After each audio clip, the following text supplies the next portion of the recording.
Now, since we have been talking about chatbots and WordPress integrations and many other things, let me tell you one thing that not a lot of courses cover. That is how to protect your WhatsApp from getting banned and the precautions that you need to take before even using WhatsApp Business, because that is something really important for you.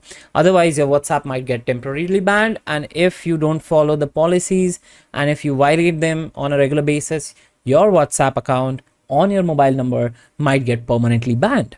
So let me tell you some amazing things how to prevent this.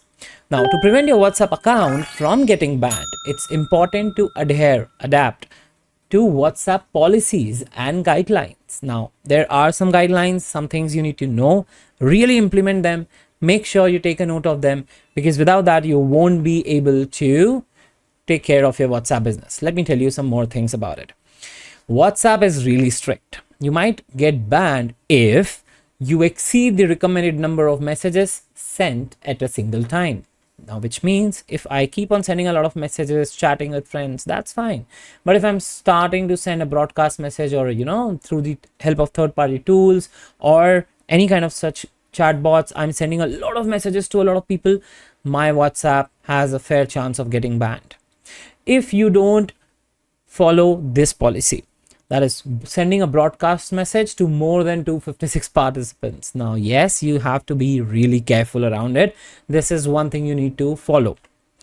Too many users flag or report your message as spam. Now, I really do that. When I get a lot of redundant messages, irrelevant messages, I not just block them, I report them as spam as well.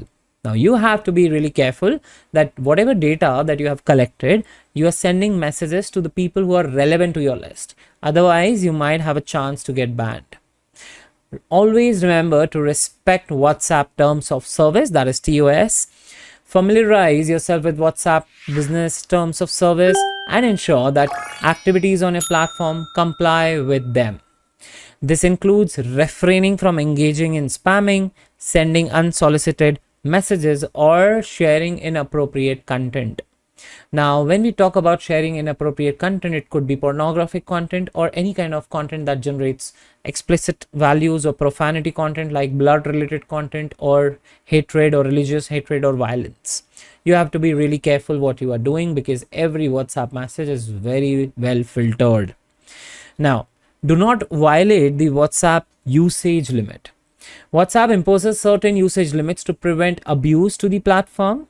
Avoid sending excessive message to or performing actions that may trigger rate limits. Now, such as adding too many contacts or joining too many groups within a very short period of time might also lead you to some kind of red flags. Be very careful with that.